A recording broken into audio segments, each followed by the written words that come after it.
diz assim: celebrai com júbilo ao Senhor todas as terras. Servi ao Senhor com alegria. Apresentai-vos diante dele com cântico. Sabei que o Senhor é Deus. Foi ele quem nos fez e dele somos. Somos o seu povo e rebanho do seu pastoreio. Entrai por suas portas com ações de graças e nos seus átrios com hinos de louvor. Rendei-lhe graças e bendizei-lhe o nome, porque o Senhor é bom. A sua misericórdia dura para sempre e de geração em geração a sua fidelidade. Louvado seja o Senhor.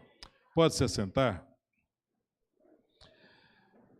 Este salmo convida toda a humanidade para louvar e exaltar ao Senhor. E esse salmo é um remédio contra o mau humor. Sabe aquele camarada que acorda assim, invocado, resmungando, respondendo áspero? A melhor coisa que tem que fazer é ler esse salmo logo de manhã, porque isso com certeza vai mudar o seu dia. É um convite para a alegria da alma. Eu gosto muito de uma reflexão do pastor Josué Gonçalves, que ele diz assim: você é resultado do que pensa, do que acredita ser e do que fala. Você é resultado do que você pensa, do que acredita ser e do que fala. Os meus pensamentos acabam guiando os meus sentimentos. E os meus sentimentos guiam o meu comportamento e as minhas palavras. Os meus pensamentos guiam os meus sentimentos e os meus sentimentos guiam o meu comportamento e as minhas palavras. Ou seja, eu sei, os meus pensamentos creem na palavra de Deus. A minha mente, eu acredito na palavra de Deus. E a palavra de Deus diz no versículo 1: celebrai com júbilo ao Senhor todas as terras. E isso tem que ser uma verdade para mim. Essa palavra lida se torna vida, fogo de Deus no meu coração, quando eu creio na palavra de Deus. Então, a palavra não devemos somente ler, nós devemos crer na palavra. E é muito interessante esse texto, porque a palavra celebrar significa muita alegria, muita celebração, muito júbilo. E aqui a gente vê a integralidade do ser no culto a Deus. Ele está falando sobre emoções. Eu já ouvi gente falar assim: eu não tenho que ficar expressando emoções com Deus. Como que eu não vou expressar emoção com Deus quando a Bíblia fala sobre júbilo, sobre alegria, quando eu começo a pensar em tudo aquilo que Deus fez durante esse ano? Como é que eu não vou me alegrar? Como é que eu não vou me emocionar? Como é que eu não vou me tocar de uma maneira especial? Porque Deus é digno de todo louvor, e isso me emociona. Então, no louvor, tem a ver também com emoção. Não uma emoção vazia. E aqui eu quero deixar claro o que é emoção vazia. É quando a gente entra naquele tipo de emocionalismo zumbi, né? Vamos louvar a Deus.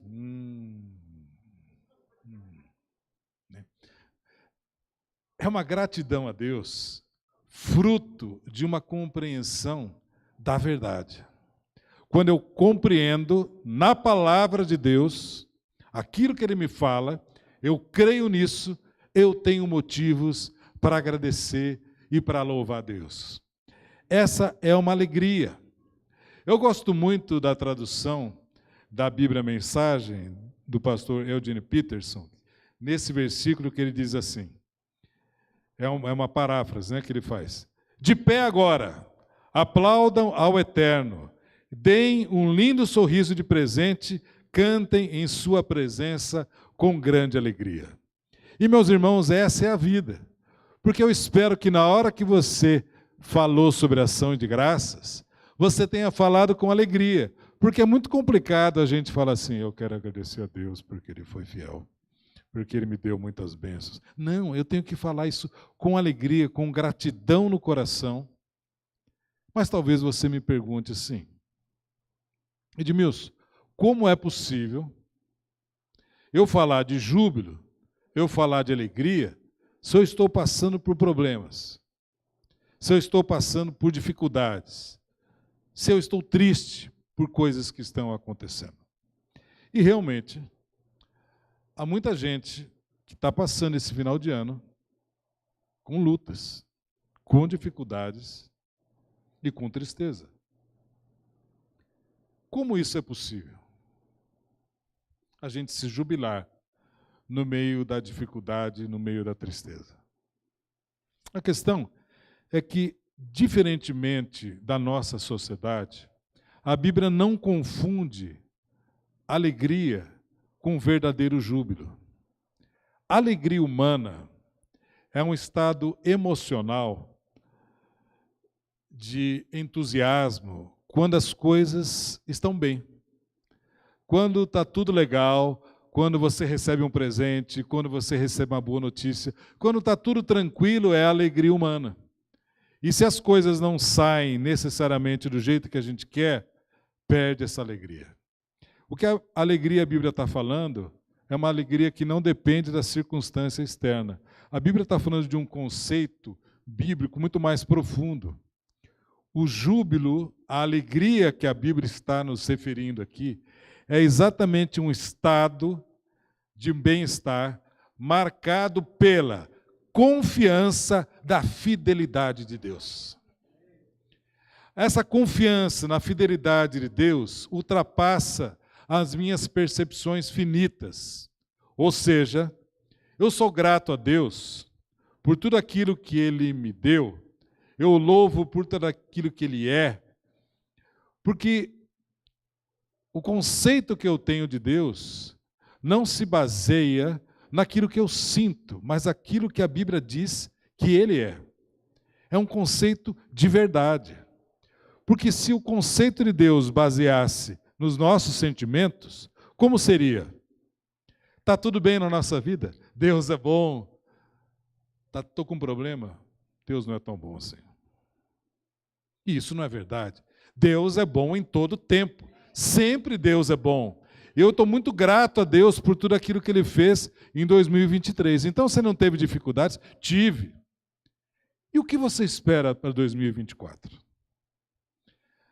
Você acha mesmo que no ano de 2024 você vai passar o ano todo deitado na rede tomando água de coco gelada? Você sabe que não. Nenhum de nós é ingênuo em saber disso. Todos nós sabemos que as dificuldades fazem parte da vida. Mas independente das dificuldades que virão, o nosso Deus continua fiel. Então a minha alegria, o meu júbilo, a minha celebração é mesmo diante de dificuldades, de sofrimento, mas sabendo que existe um Deus que cuida de mim. Que haja o que houver, Ele vai continuar cuidando de mim. Porque a Bíblia diz que é essa alegria que nos sustenta. Afinal, a alegria do Senhor é a nossa força. E é essa alegria que nos sustenta por aquilo que Deus é. E diz também que essa alegria, essa celebração, é para todas as terras. A Bíblia fala de todas as terras, ou seja, independente das pessoas reconhecerem Deus ou não como Rei, Ele reina sobre tudo e sobre todos. E aqui há um impulso da igreja a missões, para que em toda a terra seja celebrada essa alegria e esse júbilo ao Senhor. Então veja como a Bíblia ela é completa. Então se eu falo que eu creio em Deus e eu celebro em base do que a Bíblia está me afirmando e eu creio nessa palavra. Meu irmão, minha irmã, não comece o ano de 2024 na base dos seus sentimentos. Comece o ano baseado na sua fé no Senhor, naquilo que Ele diz que é. E com certeza será um ano diferente e abençoado para cada um de nós. Porque será tudo tranquilo? Não, mas porque Deus permanece conosco. Essa é a nossa certeza, essa é a nossa segurança. E olha o que diz o versículo 2 também. Servi ao Senhor com alegria. Como seria a igreja de Jesus se todos nós servíssemos com alegria, viéssemos às reuniões com alegria, exercêssemos o ministério com alegria, ofertássemos com alegria, se tudo fosse feito com alegria? Porque o grande problema é que se eu faço por obrigação, porque eu estou na escala, ou porque eu faço para ninguém pegar no meu pé, se eu faço nessa motivação, isso não glorifica a Deus. Mas quando eu faço com a motivação de fazer para Jesus, isso é feito com alegria. Porque Deus é um Deus amoroso. Ele não nos obriga a servi-lo. Deus nunca vai te obrigar a servi-lo. Então ele tem que partir isso de uma espontaneidade e de uma alegria no coração, porque eu estou sabendo que eu estou servindo ao Senhor, não somente aqui na hora do culto, mas sempre. Quando a minha motivação é servir ao Senhor com alegria, eu faço isso em casa, eu faço isso no trabalho, na escola, na faculdade e na igreja. Quando nós temos a motivação de oferecer o nosso melhor ao Senhor, estamos fazendo e servindo, prestando a Ele um culto. Você está em casa, arrumando a casa, faça desse momento um culto ao Senhor. Você está estudando na sua escola, na sua faculdade, faça desse momento um culto ao Senhor. Você está trabalhando, não faça por obrigação, faça desse momento um culto ao Senhor. Porque todas as vezes que fazemos com motivação para o Senhor, fazemos com alegria. E dessa maneira estamos servindo a Deus. Aonde você estiver, você pode servir a Deus. Como? Oferecendo o seu melhor ao Senhor. E aí entra o próximo. Porque Jesus disse assim, que no grande julgamento, ele vai falar: tive fome e me deste de comer. Tive sede e me deste de beber. Estive nu e me vestistes. E perguntarão: Senhor, quando que isso aconteceu? Quando que o Senhor teve fome e nós te demos de comer? Quando o Senhor teve sede e nós te demos de beber? Quando o Senhor estava nu e o vestimos? E Jesus fala: todas as vezes que o fizerdes a um dos pequeninos, a um dos necessitados, esse é o nosso próximo. É o necessitado que Deus coloca em nossa vida. Pode ser um irmão, pode ser um morador em situação de rua, pode ser o colega de trabalho, pode ser o seu familiar, pode ser o seu marido, a sua esposa, o seu pai, a sua mãe, o seu filho. Pessoas que estão realmente necessitadas. E Deus te coloca ali para você servir, para você abençoar. E falar isso nos dias de hoje é a gente remar contra a maré numa sociedade cada vez mais individualista. Como é importante isso. Eu queria, aliás, fazer um desafio, um incentivo para você. A semana passada eu falei sobre a leitura bíblica. Eu queria te animar a você ter de 5 a 10, pelo menos, pessoas que não conhecem a Deus e que você gostaria que conhecessem ao Senhor. Para e pensa.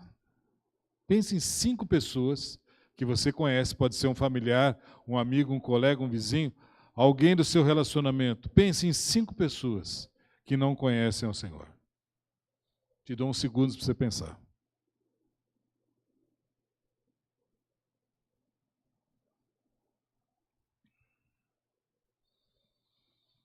Quero te animar a você anotar esses nomes. Eu falei 5. Você pode até aumentar. Deve aumentar.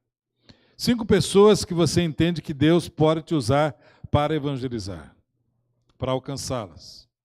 Pessoas que estão no caminho, e Deus coloca no nosso caminho para ser levados ao caminho.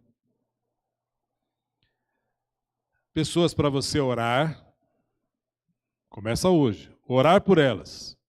E depois de orar, pedir oportunidades específicas a Deus para alcançá-las. Agora, não adianta você somente orar se você não provocar. Olha, eu queria conversar com você, eu queria te convidar para tomar um café, mandar uma mensagem de WhatsApp com algum versículo bíblico, ou seja, algumas coisas que intencionais para que você seja instrumento de Deus para alcançar essa pessoa. Quem gostaria de ter esse desafio? Eu quero. Eu quero ter esse desafio. 5 pessoas, pelo menos, que eu seja usado por Deus para alcançá-las. Pessoas que são o nosso próximo, para servir, para abençoar. Versículo 3 diz: Sabei que o Senhor é Deus, foi Ele quem nos fez e dele somos. Somos o seu povo e rebanho do seu pastoreio. Sabei que o Senhor é Deus. Quando sabemos quem Deus é, a nossa atitude é uma atitude de confiança. A sociedade tem muitas expressões comunicando quem é Deus, e não são verdadeiras. A única expressão verdadeira de quem é Deus se encontra na sua palavra.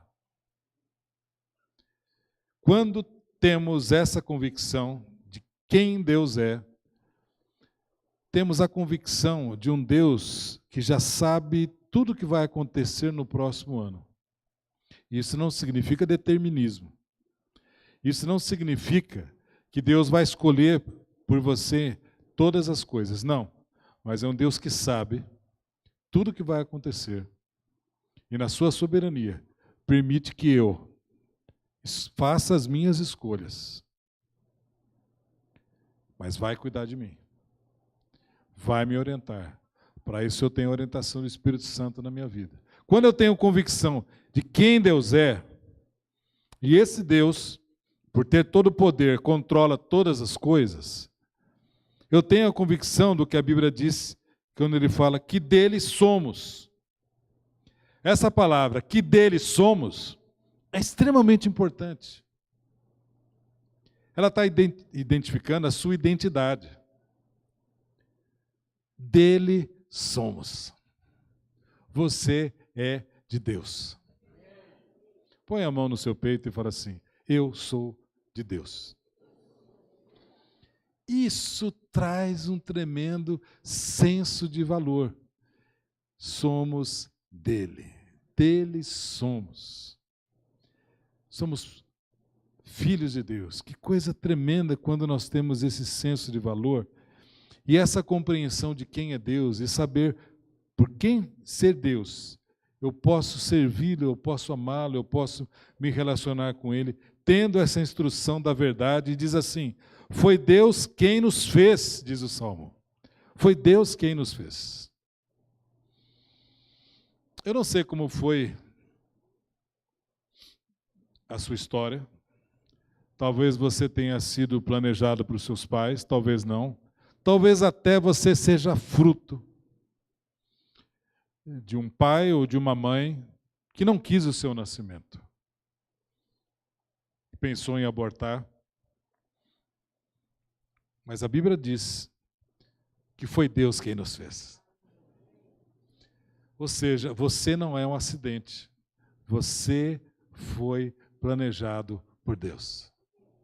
Você foi planejado por Deus. Isso é tremendo. Quando temos essa consciência que somos planejados por Deus, nos dá um sentimento de propósito. Deus teve um propósito com o meu nascimento. Deus tem um propósito pelo fato de eu estar aqui.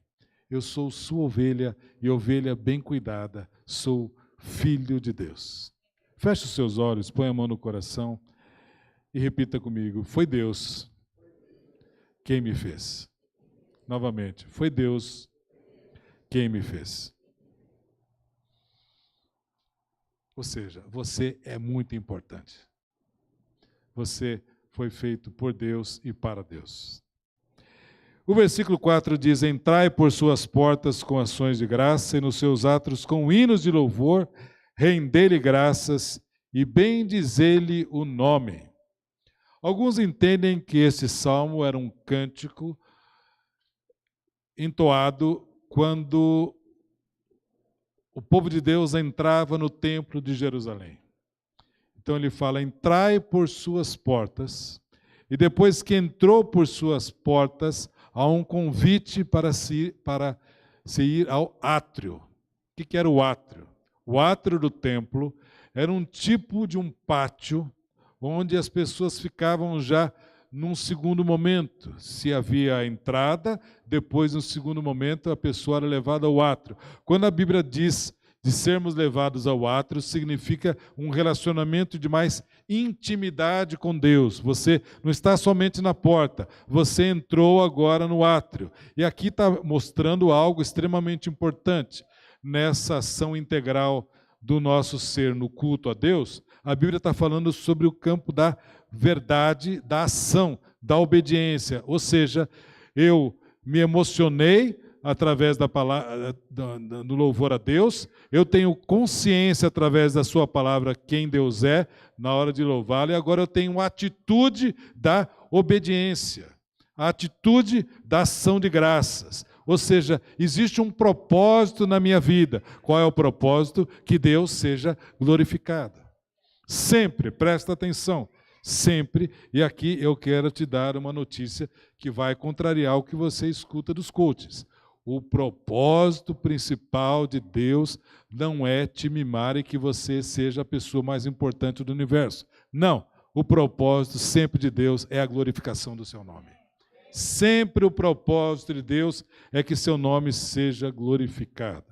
Por isso, nós precisamos, na atitude de ação de graça, entender que não devemos nos focar naquilo que nós não temos e que não conseguimos. O foco é naquilo que Deus nos deu. Porque se focamos nos problemas, nas dificuldades, perdemos o foco. Qual é o foco? A glorificação a Deus. Antístenes era um filósofo grego. Ele dizia assim, que a gratidão é a memória do coração. A gratidão é a memória do coração. E eu te pergunto nessa noite, você tem motivos para agradecer ao Senhor? Você tem realmente motivos para agradecer ao Senhor? Ou você entende que tudo que se passou no ano, normal, nada de especial? Mas eu queria te convidar agora a você começar a lembrar em todos os detalhes quanto Deus cuidou de você nesse ano. Quantas bênçãos nós recebemos. E o salmista tinha essa consciência, tanto que ele termina falando, porque o Senhor é bom, a sua misericórdia dura para sempre, e de geração em geração a sua fidelidade. O salmista termina falando sobre 3 características de Deus que nos levam a entender essa tremenda grandeza. Fala que o Senhor é bom, que o Senhor é misericordioso para sempre e que o Senhor é fiel. O missionário Hudson Taylor, na China, ele colocou certa vez 2 placas que ficaram para sempre na frente da sua casa. Ele colocou Ebenezer, até aqui nos ajudou o Senhor, e Jeová Jireh, o Senhor proverá. Era a consciência de que tudo o que aconteceu, tudo que ele tinha, era a providência de Deus, até aqui nos ajudou o Senhor. E já o entendimento de tudo que viesse, viria do Senhor. Eu te pergunto nessa noite, qual é a sua placa? Qual é a placa que você coloca na sua casa? Você tem esse reconhecimento, até aqui nos ajudou o Senhor? E tem a certeza de que o Senhor proverá? É isso que está no seu coração? Então vamos orar e agradecer ao Senhor.